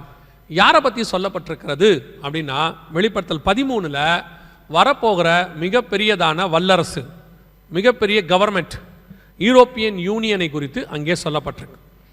இது என்ன சொல்றீங்க, எப்படி வரப்போகுது அப்படின்னு கேட்டிங்கன்னா கவனிங்க. இப்போ நீங்கள் பார்க்குற வார் இருக்குல்ல, இந்த war leads to third world வாருக்கு லீடு போகும். இது அப்படியே மூன்றாம் உலக யுத்தத்தை நோக்கி போகும். ஏன் அப்படின்னு கேட்டிங்கன்னா, இது ஆரம்பித்த இடம் வந்து அப்படிப்பட்டதான ஒரு இடம். எதுக்குன்னா, இஸ்ரவேல் மலைக்கு விரோதமாக ஆரம்பிச்சிருக்கு. கர்த்தருக்கு சித்தமானால் நாளைக்கு இல்லை நாளை மறுநாள் இந்த தொடர் காரியத்தில் நம்ம என்ன செய்யலாம் அதை பற்றி பார்க்கலாம், பர்டிகுலராக அந்த வார் பற்றி. ஸோ இந்த வார் இப்போ நீங்கள் பார்த்துட்டு இருக்கிற வார் லீட்ஸ் டு தேர்ட் வேர்ல்டு வாராக இருக்கும். அதுக்கு முன்னாடி மிக முக்கியமாக 2 சம்பவம் நடக்கும். ஏற்கனவே நாங்கள் அந்த வீடியோவில் சொல்லியிருக்கிறோம், ஒருவேளை கேட்டிருப்பீங்க. ஒன்று, இந்த யுத்தத்தின் முடிவில் புது வல்லரசு உருவாகும், நியூ சூப்பர் பவர். ஒவ்வொரு உலக யுத்தம் முடியும் போது ஒரு சூப்பர் பவர் வரும். ஃபர்ஸ்ட் வேர்ல்டு வார் முடியும் போது யூகே சூப்பர் பவராக மாறிச்சு. செகண்ட் வேர்ல்டு வார் முடியும் போது அமெரிக்கா சூப்பர் பவராக மாறிச்சு. இன்றைக்கி வரைக்கும் அமெரிக்கா தான் இருக்குது. இப்போ அமெரிக்கா வீழ்ச்சி அடைஞ்சிருச்சு, பொருளாதாரத்திலும் விழுந்துருச்சு. இப்போது மற்ற காரியங்களும் கொஞ்சம் கொஞ்சமாக டவுன் ஆகிட்டே இருக்குது. அமெரிக்காவுடைய கடன் உங்களுக்கு தெரியும்னு நினைக்கிறேன், 33 ட்ரில்லியன் கோடியை தாண்டிடுச்சு. ஸோ அடைக்க முடியாத இடத்துக்கு அமெரிக்கா போயிடுச்சு. ஸோ அமெரிக்காவுடைய வீழ்ச்சி ஸ்டார்ட் ஆகிடுச்சு. இப்போ நீங்கள் பார்ப்பீங்க, பிரிக்ஸ் ஆரம்பிச்சிருக்கிறாங்க. பிரிக்ஸ்னு ஒன்று ஆரம்பிச்சிருக்கிறாங்க. Brazil, Russia, India, China, South Africa, இவங்க எல்லாம் சேர்ந்து ஒரு கரன்சி ஆரம்பித்து இப்போ 22 நாடுகள் அதோடு கூட சேர்ந்துருக்கிறாங்க. இது ஒன்றுத்துக்குமே ஆகாது, நல்லா தெரிஞ்சுக்கொள்ளுங்க. இது சும்மா அப்படி எழும்பி வரும். ஆனால் அடுத்து வரக்கூடிய கரன்சி இவங்க தான், யூரோப்பியன் யூனியன், 3வது வல்லரசாக. ஏன்னா பைபிள் படி 10 கொம்பு உள்ள 7 தலை உள்ள ஒரு மிருகம், ஒரு ராஜ்யம் தான் எழும்பி வரணும். 10 கொம்புனா 10 ராஜா, 7 தலைனா 7 மலை. அந்த வெளிப்படுத்தல் 13 இருக்குது, எல்லாம் நீங்கள் பார்க்கலாம். 10 கொம்புனா இவங்களுடைய ஹெட் குவார்ட்டர்ஸ், 10 நாடுகள் இருக்குது இவங்களுக்கு. அதே மாதிரி இவங்கக்கிட்ட தான் 7 தலை உள்ள நகரம் இருக்குது. இட்டாலி, ரோம் 7 தலை உள்ள நகரம் இருக்குது. ஸோ இவங்க தான் அடுத்து எழும்பி வரணும் பைபிள் கணக்குப்படி. இவங்களுடைய கரன்சி அது டிஜிட்டலாகவும் இருக்கலாம், டிஜிட்டல் கரன்சியாக மாறி யூரோ என்று சொல்லக்கூடிய இவங்க தான். உங்களுக்கு தெரியும் நினைக்கிறேன், இந்த ரஷ்யா உக்ரைன் பிரச்சனைக்கு இவங்க தான் காரணம். மிக முக்கியமான உக்ரைனை நேட்டோக்குள்ளே கொண்டு வந்து உக்ரைனை யூரோப்பியன் யூனியனுக்குள்ளே கொண்டு வரணும்னு இவங்க பண்ணதோடைய விளைவு தான் ரஷ்யா வாரே ஆரம்பிச்சிச்சு. ஸோ இப்போது இவங்க தான் அதுக்கு மிக முக்கியமான காரணமாக இருக்கிறாங்க. இந்த தேர்ட் வேர்ல்டு வார் முடியும் போது இவங்க சூப்பர் பவராக மாறுவாங்க. இவங்க தான் இந்த கவர்மெண்ட்டில் தான் வரப்போகிற யூரோப்பியன் யூனியனில் தான் கடைசியாக வரக்கூடிய ஒரு கிங். அவன்தான் பைபிள் சொல்லக்கூடிய ஆன்டி கிரைஸ்டாக இருப்பான். அதாவது இஸ்ரவேல் ஜனங்களுக்கு எதிராக எழும்பி தேவாலயத்தை தீட்டுப்படுத்தக்கூடியவனாக இருப்பான். இதுதான் யோவேல் 1:6 இருக்கு. வேதம் சொல்லுது, எண்ணி முடியாத ஒரு பலத்த ஜாதி. ஏன்னு கேட்டால் இப்போவே இவங்ககிட்ட 29 நாடு இருக்கு. யூரோப்பியன் யூனியனுக்குள்ள 28 + உக்ரைன் 29, இன்னும் சில நாடுகள் அப்ளை பண்ணியிருக்கிறாங்க. ஸோ இவங்க சேரும்போது ஒரு பெரிய கூட்டம், பலத்த ஜாதி, எல்லாரும் ஒன்றா சேருவாங்க. இதிலேயே பாருங்கள், பிரான்ஸ் இருக்குது. பிரான்ஸ் ஒரு மிகப்பெரியதான இராணுவ காரியங்கள். அதே மாதிரி இட்டாலி இருக்குது. அதே மாதிரி இவங்ககிட்ட வந்துட்டு யூரோப்பியன் யூனியனுக்குள்ள மற்ற நாடுகளும் கலந்துருக்கு. எல்லாம் 29 நாடு இருக்குது. ஸோ இவங்க எல்லாமே சேர்ந்து ஒரு மிகப்பெரிய ஜாதியாக எழும்பும் போது கடைசியாக இதை கண்ட்ரோல் பண்ணக்கூடிய ஒரு ஆள் தான் ஆன்டி கிரைஸ்ட், சூப்பர் பவர். அந்த ஆன்டி கிரைஸ்ட் இஸ்ரவேலுக்கு விரோதமாக எழும்பி வருவான். அந்த கிங்டம் இது நாங்கள் ஒரு ப்ரூஃபோட தனி மெசேஜாகவே இது இருக்குது. ஒரு வேளை பார்க்க விரும்புனா நீங்கள் போய் பார்த்துக்கோங்க, ஆன்லைனில் இருக்குது. ஸோ இதுதான் யூரோப்பியன் யூனியன். அடுத்து வரக்கூடிய யோவேல் 1:6, எண்ணி முடியாத பலத்த ஜாதி எழும்பி வரும் என்று வேதம் சொல்லுது. ஸோ இப்போது இந்த ஒரு கவர்மெண்ட் தான் அடுத்து எழும்பி வர வேண்டியதான ஒரு கவர்மெண்ட். இப்போ இவங்க வந்துட்டு இந்த இஸ்ரேல் ஹமாஸ், அந்த இஸ்ரேல் ரஷ்யா பிரச்சனையில் இப்போ இவங்க நுழைஞ்சிருக்காங்க. இப்போ தான் உள்ளே வந்திருக்கிறாங்க. யூரோப்பியன் யூனியனுக்குள்ளே பெரிய ப்ராப்ளம்ஸ் வர ஆரம்பிச்சிருக்குது. இவங்களுக்குள்ளேயே இப்போது யாருக்கு ஹெல்ப் பண்ணணும், யாருக்கு ஹெல்ப் பண்ணக்கூடாது அப்படிங்கிறதுலாம் வர ஆரம்பிச்சிருக்கு. ஸோ அடுத்த சூப்பர் பவராக இவர்கள் தான் உருவாகி வரணும். வேதத்தின்படி, கணக்கின்படி அடுத்த 10 நாடுகள் கூட்டமைப்பு இதுதான் எழும்பி வரணும். இப்போ அந்த ஜாதி, அதாவது அந்த நாடு ரெடியாக இருக்கிறது, எழும்பி வருவதற்கு ரெடியாக இருக்குது. இவங்க இன்றைக்கி நேரத்தில் ஏறக்குறைய ஒரு 50 வருஷமாக இதுக்கான ஆயத்தத்திலிருந்து 2001 இப்போ ரெடியாகி அடுத்த சூப்பர் பவராக உருவாவதற்கு இவங்க ரெடியாக இருக்கிறாங்க. இந்த காலகட்டத்தில் மிக முக்கியமான ஒரு சம்பவம் நடக்கும் என்று ஆண்டவர் சொல்கிறார். வாசிங்க, நம்ம அதை வாசிட்டு முடிக்கலாம். வாசிங்க, யோவேல் தீர்க்கதரிசன புஸ்தகம் 1ஆம் அதிகாரம் 15வது வசனத்தை வாசிங்க. அந்த நாளி நிமித்தம் ஐயோ, அந்த நாளின் நிமித்தம் ஐயோ, கர்த்தருடைய நாள் சமீபமாய் இருக்கிறது, அது சங்காரம் போல சர்வ வல்லவரிடத்திலிருந்து வருகிறது. கர்த்தருடைய நாள் சமீபமாய் இருக்கிறது.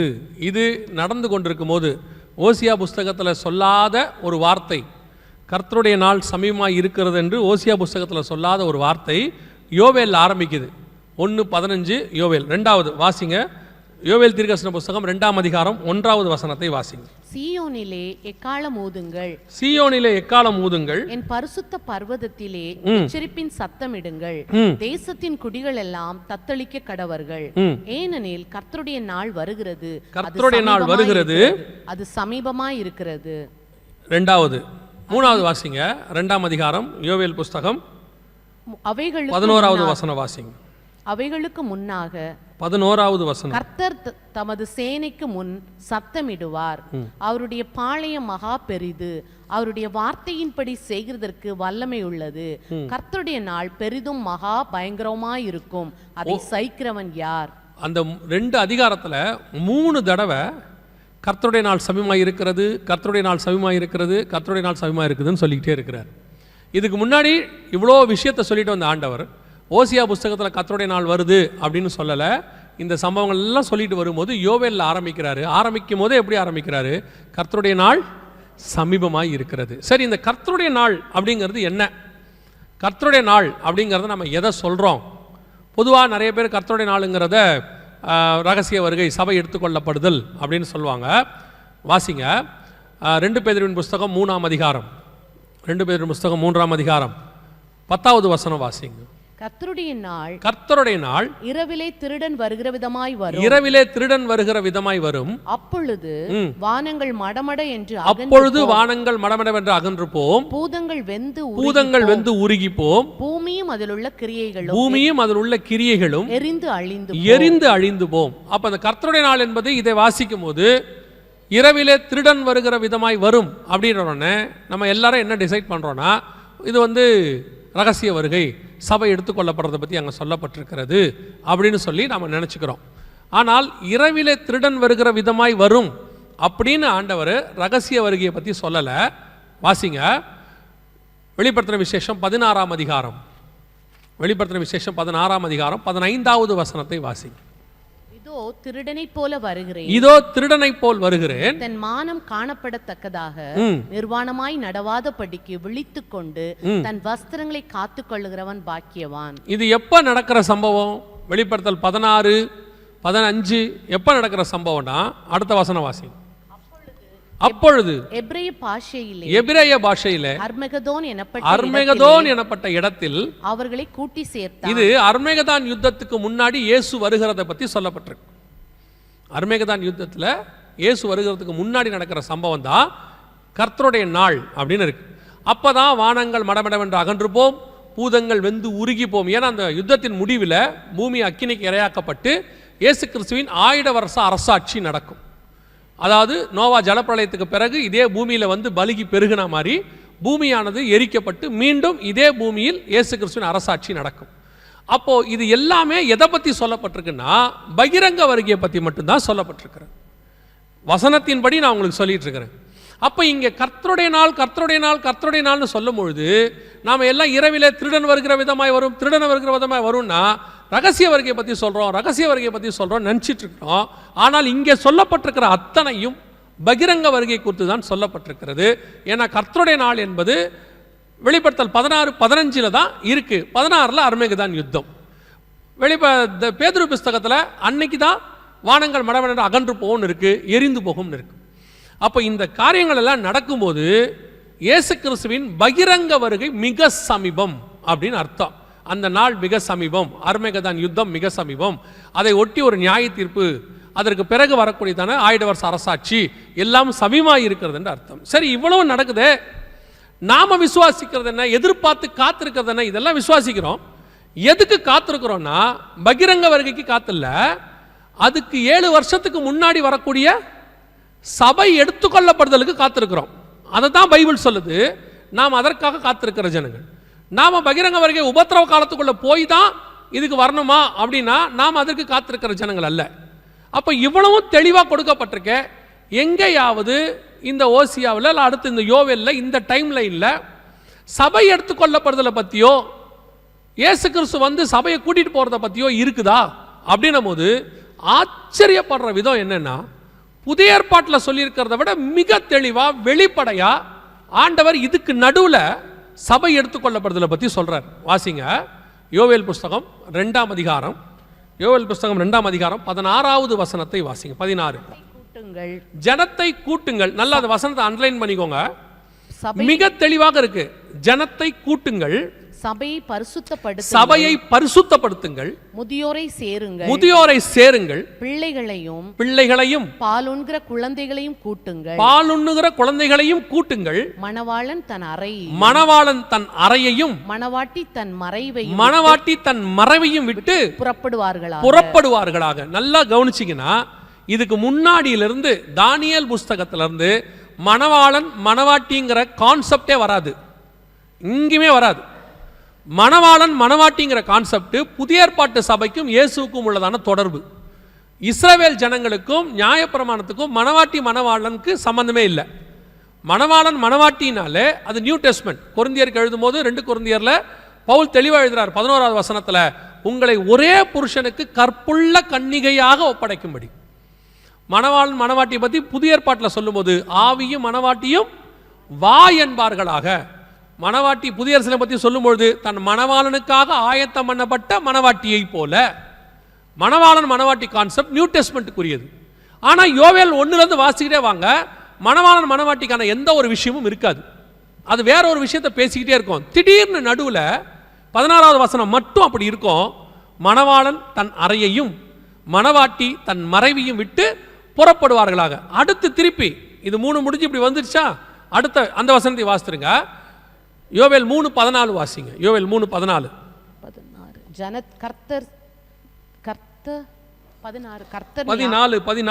கர்த்தர் சீயோனிலிருந்து 3:14 நியாயத்தீர்ப்பின் பள்ளத்தாக்கிலே ஜனங்கள் திரள் திரளாய் இருக்கிறார்கள். நியாயத்தீர்ப்பின் பள்ளத்தாக்கிலே கர்த்தரின் நாள் சமீபமாய். இந்த நியாயத்தீர்ப்பின் பள்ளத்தாக்கு தான் அர்மகெதோன் யுத்தம் நடக்கக்கூடிய மெகிதோ வேலி. மெகிதோ எனப்பட்ட இடத்தில் கூட்டி சேர்த்தான். வசனம் சொல்லுது, அங்கே கர்த்தருடைய நாள் சமீபமாய் இருக்கிறது. இன்னும் கர்த்தருடைய நாள் என்னவா தான் இருக்குது? சமீபமாக தான் இருக்குது. ஆனால் அதுக்கு நடுவுலையே மணவாளன் வந்து மணவாட்டியை அழைத்து கொண்டு போகிறார்னு யோவேல் 1:2-16 தெளிவாக சொல்லியிருக்கு. இதை விட சபை எடுத்துக்கொள்ளப்படுத போகிறது, வருக வரப்போது, சபை போக போகுங்கிறதுக்கு தெளிவான விளக்கமான வசனம் தேவையே இல்லை. ஆண்டவர் மிக தெளிவாய் சொல்லியிருக்கிறார். இப்போ அந்த யுத்தம் ஆரம்பிச்சிருக்கு. இந்த யுத்தத்தின் முடிவில் தான் இந்த ஒரு பலத்த ஜாதி யூரோப்பியன் யூனியன் எழும்படும். அதுக்கு நடுவில் கர்த்தருடைய நாள் சமீபம். அதுக்கு நடுவில் மணவாளன் தன் மணவாட்டியை வந்து கூட்டிட்டு போவார்னு வசனம் சொல்லுது. இப்போ நாம் அந்த மிக முக்கியமான காலகட்டத்துக்கு வந்துட்டோம். நம்ம கண்ணுக்கு முன்னாடி இஸ்ரவேலர்கள் திரும்பி வந்துட்டாங்க. எகிப்துக்கு எண்ணெய் கொண்டு போகப்படுகிறது. அசிரியரோடு கூட உடன்படிக்கை பண்ணப்படுகிறது. காற்றை பின்தொடர்கிற காலம் வந்துடுச்சு. இப்போ பெரிய பலத்த ஜாதி எழும்புகிற இடம் வந்துடுச்சு. அதுக்கான யுத்தம் ஆரம்பிச்சிருச்சு. இதுக்கு நடுவில் தான் மணவாளன் வந்து மணவாட்டியை கூட்டிகிட்டு போகணும். இப்போ நாம் இவ்வளோ அடையாளங்களையும் எதுக்கு பார்த்தோம்னா, இதுக்கு நடுவில் கர்த்தருடைய வருகை, சபை எடுத்துக்கொள்ளப்படுதல் சம்பவிக்க போகுது. நாம் ஆயத்தமாக இருக்கிறோமாங்கிறது தான் இதுக்கான ஒரே கேள்வி. இதெல்லாம் வச்சுக்கிட்டு நாம் எதுக்கு வந்திருக்கிறோம்? அடையாளம்லாம் நடக்குது, ஆமாம், எங்கள் வேதம் நல்ல வேதம், அதில் எந்த மாற்று கருத்தும் இல்லை. இதெல்லாம் வெறும் அடையாளத்தை பார்த்துட்டு விட்டுறக்கூடாது. இஸ்ரவேலர்கள் வானத்தில் நட்சத்திரத்தை கண்டாங்கன்னு வானசாஸ்திரிகள் வந்து சொன்னாங்க. ஏரோது வசனத்தை ஆராய்ந்து பார்த்தாரு. வானசாஸ்திரிகள் இயேசுவை பார்க்க போயிட்டாங்க. ஏரோது போல, எருசலேம் நகரத்தார் போல. இன்னைக்கும் அதே மாதிரி தான் சர்ச்சில் ஒரு கூட்டம் இருக்கு. அடையாளத்தை பார்க்குது, விசுவாசிக்குது, வசனத்தை ஆராய்ந்து பார்க்குது. ஆனால் இயேசுவை பார்க்க போவோமா? தெரியாது. ஒரு கூட்டம் போகவே இல்லை.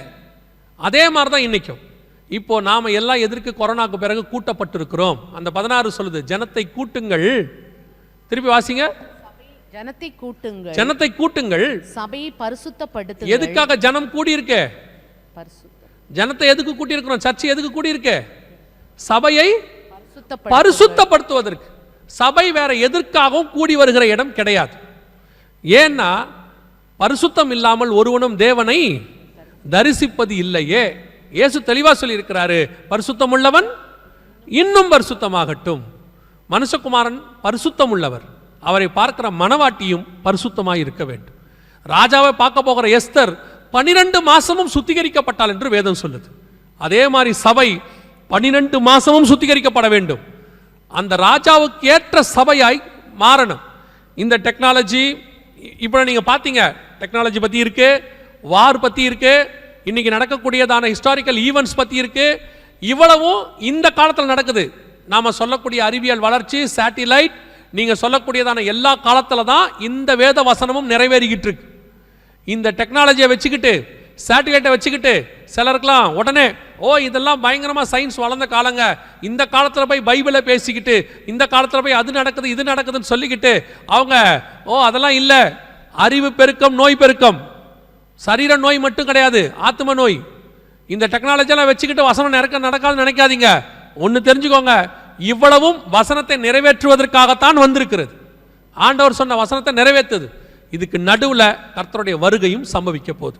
இந்த சம்பவிக்கிற வருகையில் நாம் பிரவேசிக்கணும்னா என்ன பண்ணணும் அப்படின்னு கேட்டால், பேசிக்காக அந்த வசனம் சொல்லுது, ஜனத்தை கூட்டுங்கள், சபையை பரிசுத்தப்படுத்துங்கள். சபை பரிசுத்தத்துக்காக கூடி வருகிற இடம். இன்னைக்கு சபையை மாற்றிட்டோம். சபை ஆசீர்வாதத்துக்கு கூடுகிற இடம். சர்ச் வந்து பிளஸிங் சென்டர், சபை ஒரு டெலிவரன்ஸ் சென்டர், சபை ஹீலிங் சென்டர். இன்னைக்கு சபை அப்படி தான் இருக்குது.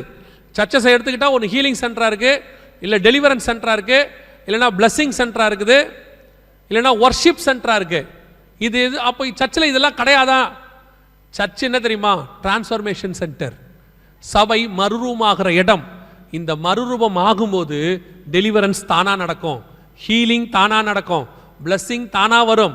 நீங்கள் அதெல்லாம் தேடி தனியாக பிரசங்கம் பண்ணி போக வேண்டிய அவசியமே இல்லை. உண்மையை பற்றி சபையில் பேசுங்க. உண்மை உள்ள மனுஷன் பரிபூர்ண ஆசீர்வாதங்களை பெறுவான். அவ்வளோதான். விசுவாசத்தை பற்றி பேசுங்க. மனுஷகுமாரனை விசுவாசித்தால் விடுதலை தானாய் வரும். பரிசுத்த ஆவியை பற்றி பேசுங்க, பரிசுத்தம் தானாய் வரும். அவரையே தந்தவர் மற்ற எல்லாவற்றையும் அருளாதிருப்பது எப்படி?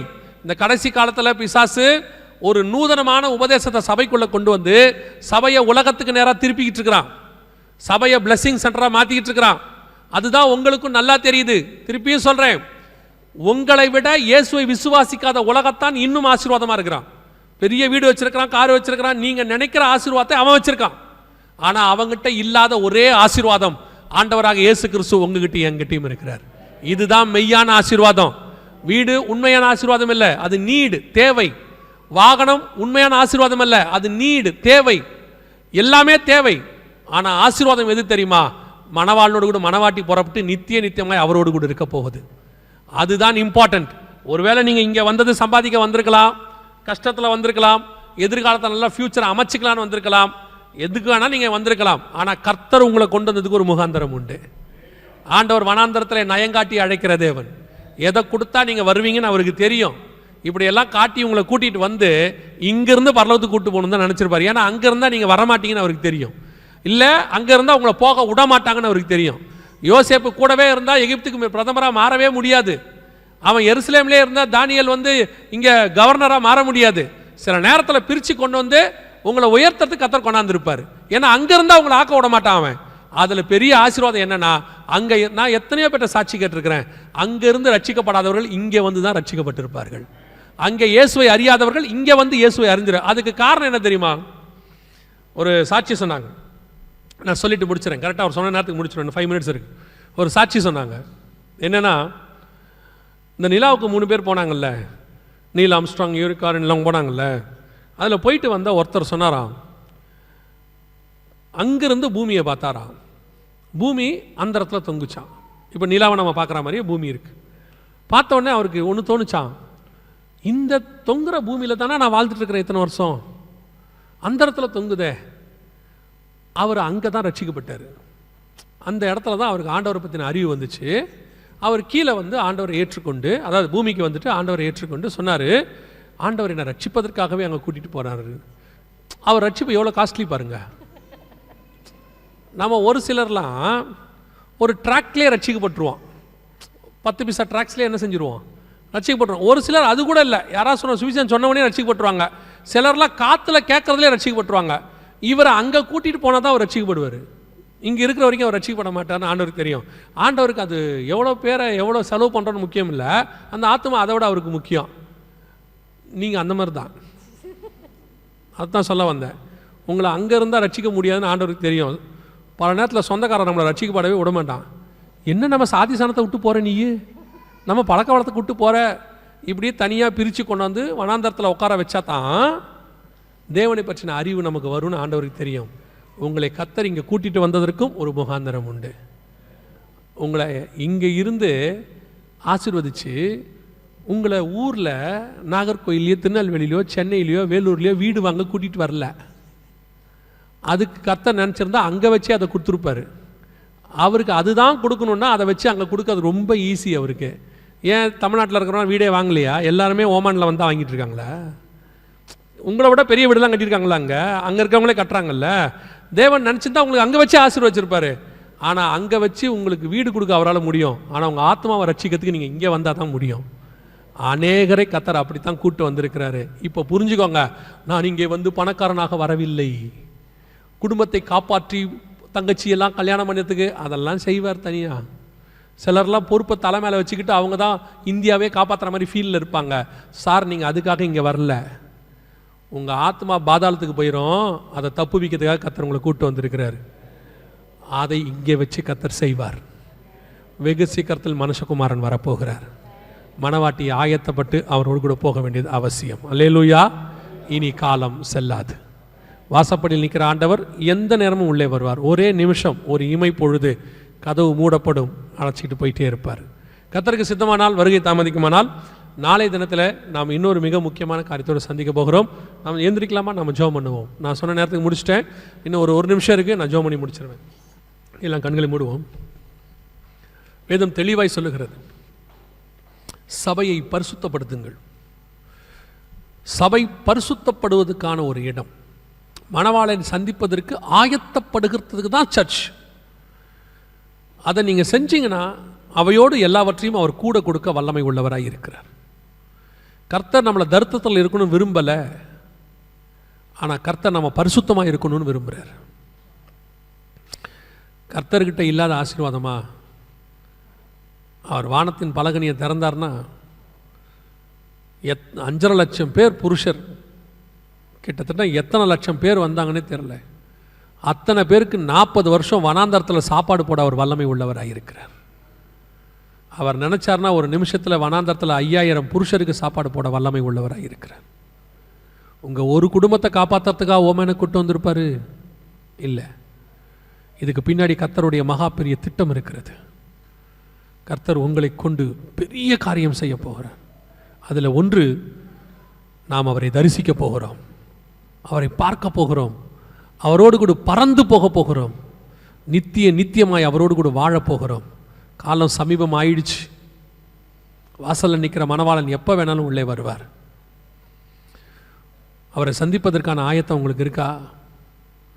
7 தாதிமார் ஒரு எஸ்தரை ரெடி பண்ணாங்க ஒரு நாள் ராத்திரி ராஜாவை சந்திப்பதற்கு. அதே மாதிரி தான் நம்முடைய ராஜா வரப்போகிறார். ஒரே நிமிஷம், ஒரு இமை பொழுது அவரை சந்திக்க போகிறோம்.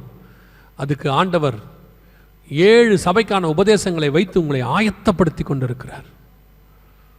12 மாதமும் எஸ்தர் ஆயத்தப்படுத்த மாதிரி உங்களை ஆயத்தப்படுத்திட்டு இருக்கிறார். ஒவ்வொரு நாளும் எப்போ வருவார் ராஜான்னு தெரியாது, எஸ்தரை எப்போ கூப்பிடுவாங்கன்னு தெரியாது, கூப்பிட்ட உடனே போகணும்னு எஸ்தர் சொல்லியிருக்கிறா. அதே மாதிரி தான் கர்த்தருடைய சத்தம் கேட்ட உடனே போயிடணும். நீங்கள் யார், என்ன படிப்பு, என்ன சம்பாரிச்சிங்க, என்ன ஸ்டேட்டஸில் இருக்கீங்க, ஊரில் உங்களுடைய மதிப்பு என்ன, உங்கள் முற்பிதாக்கள் எப்படிப்பட்டவங்க, இதெல்லாம் பரலோகத்துக்கு தேவையில்லை. பரலோகத்துக்கு தேவை உங்கள் உள்ளான மனுஷன் யார், உள்ளே எப்படி இருக்கிறோம். திருப்பி திருப்பி ஆண்டவர் மோசே கிட்ட சொல்வார், பலிபீடத்தில் ஏறும்போது உன் நிர்வாணம் காணாதபடி உன்னான வஸ்திரத்தை தரித்துக்கொள். ஒப்பு கொடுப்போமா தேவ சமூகத்தில்? ஒரே ஒரு நிமிஷம் மட்டும் உங்களை ஆராய்ந்து பாருங்க. இந்த இயேசு இன்னைக்கு வரும்போது அவரை சந்திக்கிற இடத்துல நான் இருக்கிறேனா? அவரை சந்திக்கிற பறந்து போகிற அந்த கூட்டத்தில் நான் இருக்கிறேனா? ஏன்னா உங்களுக்கு தெரியும் நீங்கள் யாருன்னு. உங்களை எல்லாரும் நம்பிடலாம். உங்கள் பாஸ்டர் நம்பலாம், சபை நம்பலாம், கணவன் நம்பலாம், மனைவி நம்பலாம், பெற்றோர் நம்பலாம், உங்களுக்கு வேலை கொடுத்தவங்க நம்பலாம். ஆனால் நீங்கள் யாருன்னு உங்களுக்கு தெரியும். உங்களுக்குள்ள இருக்கிற ஆவியானவருக்கு தெரியும். உங்கள் உள்ளான மனுஷன் யார், உங்கள் சிந்தனை என்ன, எவ்வளோ கரப்டாக இருக்குது, யார் யாருக்கு என்னென்ன தீங்கு செஞ்சிட்ருக்குறோம், என்ன நினைக்கிறோம், யார் மேலே பொறாமப்படுறோம், எங்கே கோவப்படுறோம், எல்லாத்துக்கும் ஆண்டவர் பார்த்துட்ருக்கிறார். அவரை ஏமாற்றவே முடியாது. ஒப்பு கொடுப்போமா? இன்னைக்கு அவர் வரும்பொழுது நானும் என் வீட்டாரும் அவரை சந்திக்கிற இடத்தில் காணப்பட வேண்டும். அந்த இமை பொழுதை நான் விட்டுட்டேனா அதற்கு அப்புறம் என் நிலைமை ரொம்ப கவலைக்கிடும். அதுக்குத்தான் 2000 வருஷமாக சர்ச்சை ரெடி பண்ணிக்கிட்டே இருக்கார் கர்த்தர். தாமதிக்கிறார் என்று சிலர் எண்ணுகிறபடி அவர் தம்முடைய வாக்கு தத்தத்தை குறித்து தாமதமாக இராமல் எல்லாரும் மனம் திரும்ப வேண்டும் என்று நம்மில் நீடிய பொறுமை உள்ளவராய் இருக்கிறார். ஒப்பு கொடுப்போமா? இன்னைக்கு கர்த்தர் என்னை சுத்திகரிக்கணும், மணவாளனை சந்திக்கிற மணவாட்டியாக நான் மாறணும், அவரை சந்திக்கிற நிமிஷத்தை நான் தவற விட்டுறக்கூடாது. அப்படி தீர்மானிக்கிறவங்க எல்லாம் கரங்களை ஆண்டவருக்கு நேராக உயர்த்தி, ஆண்டவரே நீர் வரும்பொழுது உண்மை சந்திக்கிற இடத்தில் நானும் என் வீட்டாரும் இருக்க வேண்டும். ஆண்டவரே, சர்வ வல்லமையுள்ள எங்கள் தகப்பனே, இந்த அருமையான முதலாம் நாளுக்காக உமக்கு நன்றி. கிருபையுள்ள கரத்தில் தாழ்த்துகிறோம். நீர் வரும்பொழுது உன்னை சந்திக்கிற கூட்டத்தில் இங்கே இருக்கிற அத்தனை பேரும், இந்த ஹால் நிரம்பி இருக்குப்பா, இந்த நிரம்பி இருக்கிற ஹால் அப்படியே வருகையிலையும் காணப்படணும். ஆண்டவரே, இத்தனை நாள் உங்களை சேவிச்சுட்டு நாங்கள் அந்த நாளில் இல்லாமல் போயிடக்கூடாது. ஆண்டவரே, கிருபை பாராட்டு. எங்கள் நீதியின் நிமித்தம் நாங்கள் கேட்கல ஆண்டவரே, உங்கள் கிருபையின் நிமித்தம் நாங்கள் கேட்குறோம். நாங்கள் இருக்கிற இந்த திரள் கூட்டம் அப்படியே நம்முடைய வருகையிலையும் காணப்பட கிருபை பாராட்டும். மகிமையுள்ள கரத்தில் தாழ்த்துகிறோம். எங்கள் பலவீனங்களில் நம்முடைய பலன் பூரணமாய் விளங்கட்டும். ஆண்டவரே, வருகை தாமதிக்குமானால் நாளை தினத்தில் சந்திக்க கிருபை தாரும். வந்த ஜனங்கள் சுகபத்திரமாய் வீடு போய் சேர கிருபை தாங்க. நாங்கள் ஒருமனப்பட்டு அந்த பிள்ளைக்காக ஜெபிக்கிறோம். எல்லாம் கரங்களை அந்த பிள்ளைக்கு நேராக உயர்த்தி, கர்த்தர் இப்பொழுது ஒரு பூரண விடுதலையை, சுகத்தை, இந்த கூட்டம் முடியும் போது அந்த பிள்ளைக்கு ஒன்றுமில்லை, நன்றாக இருக்கிறது என்று சாட்சி கொடுக்கத்தக்கதாக தேவனாகிய கர்த்தருடைய வல்லமை இறங்கும்படி, பிள்ளையை கர்த்தர் ஆசீர்வதிக்கும்படி, எப்பொழுதுமே பிள்ளையின் சத்தத்துக்கு செவி கொடுக்கிற ஆண்டவர் அவர் இந்த பிள்ளையின் சத்தத்தையும் கர்த்தர் ஆசீர்வதித்து, எங்கள் பிள்ளை பூரண சுகத்தோடு நாளைக்கு திரும்ப போகிற தயவுக்காக, புது ஜீவனை எங்கள் பிள்ளைக்குள்ள தந்து நீர் ஆசீர்வதிக்க போகிற தயவுக்காக உமக்கு நன்றி. ஆண்டவரே, தாய் தகப்பனுடைய இருதயத்தை குளிர பண்ணுங்கப்பா. உங்களுடைய ஆலயத்துக்குள்ளே இப்படி ஒரு சம்பவம் நடக்கவே கூடாது. ஆண்டவரே, உடைய மகிமை மூடுவதாக. எங்கள் ஆண்டவர் இயேசு கிறிஸ்துவின் நாமத்தில் ஒப்பு கொடுத்து ஜெபிக்கிறோம் எங்கள் ஜீவனுள்ள நல்ல பிதாவே.